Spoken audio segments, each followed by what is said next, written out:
and welcome back to Gugu's Kitchen, and if you are new here then hello and welcome. My name's Alexis and I post 2 videos a week on a Tuesday and a Thursday at 7 AM.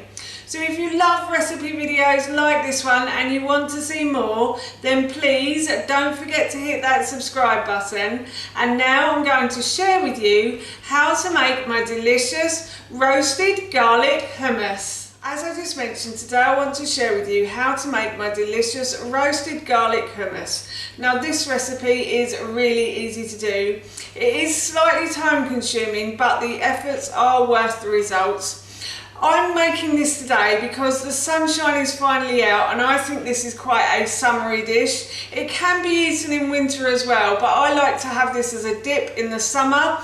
I have this as a main meal, or you could have this as a snack as well, and you can serve this at parties. If you're having a barbecue this summer and you want something to serve your guests before the barbecue gets started, then I think this is a great dish to serve.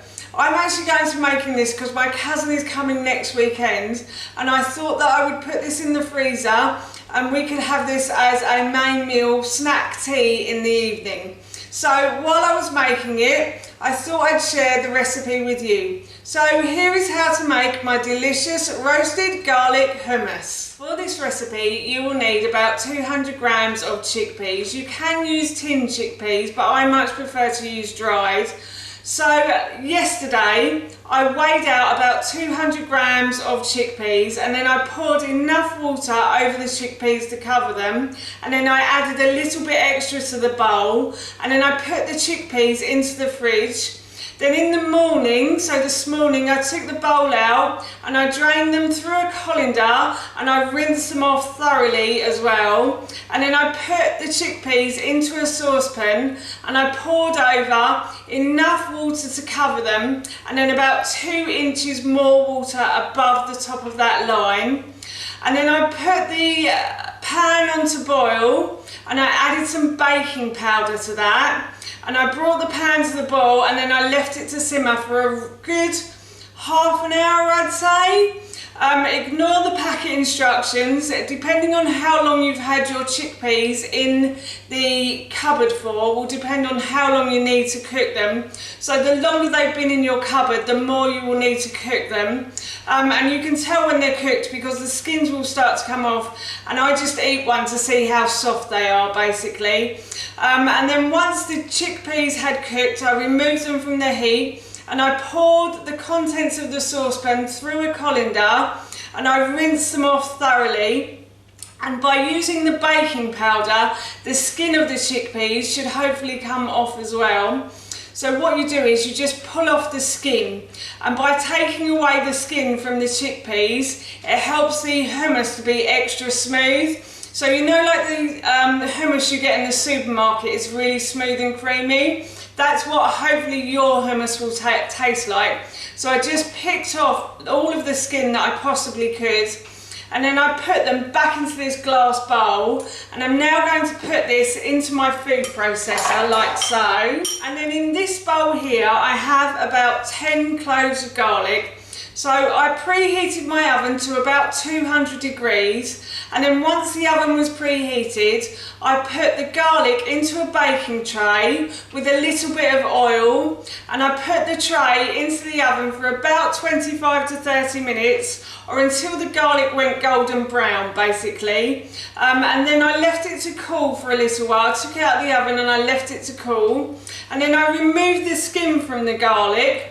And now what I'm going to do is I'm going to put the garlic into my food processor, and I've kept 2 bits by just for decoration for the top of the hummus, but you don't need to do that if you don't want to. So I'm going to put that into my bowl, into my food processor as well. And then in here I have the juice and zest of 1 lemon as well. So I'm going to pour that in. And then I've got some tahini here as well. So I'm going to use about 2 tablespoons of tahini. I use the dark stuff because this is the one I can find in Holland and Barrett. But if you only have the soft, the lighter tahini, then that's fine as well. I'd much prefer the darker stuff. But if you have the lighter stuff, then you can use that. And then I'm also going to add about 50 mils of water for now.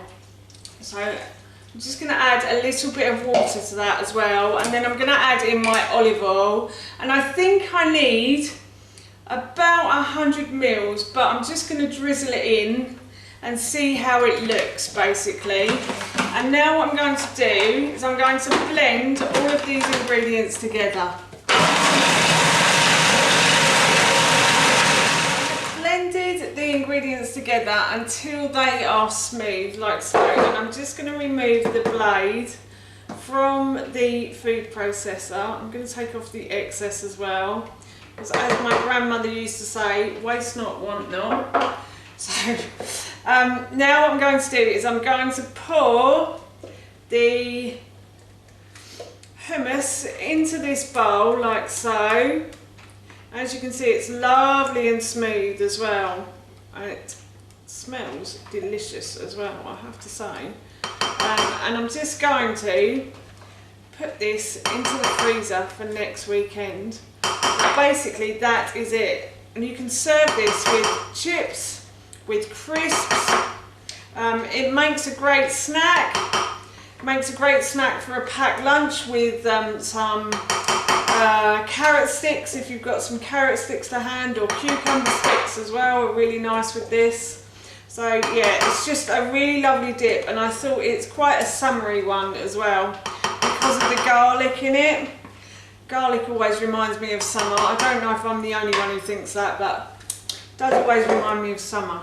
All that's left for me to do is just drizzle a little bit of olive oil on the top like so. And then I'm just going to add the garlic to the top as well. And that is my roasted garlic hummus done. That's how you make my delicious roasted garlic hummus, and that recipe I will link in the description box below for you. As I mentioned earlier, I'm going to be enjoying this with my cousin next weekend. So my cousin is coming to stay with us, and I thought this would make a really nice evening tea for us. So I'm going to put this into the freezer, and that's the great part about this dish as well, is all of the ingredients are freezable. So you could make it in advance of a meal or a party and then just store it in the freezer until you want to eat it. Personally, I can't wait for next weekend. It smells so good. I'm so looking forward to eating it. Anyway, for now, that's it from me. Thank you so much for watching. Please feel free to give me a big thumbs up if you enjoyed this video. And please feel free to leave any comments below. And please don't forget to hit that subscribe button. See you all soon.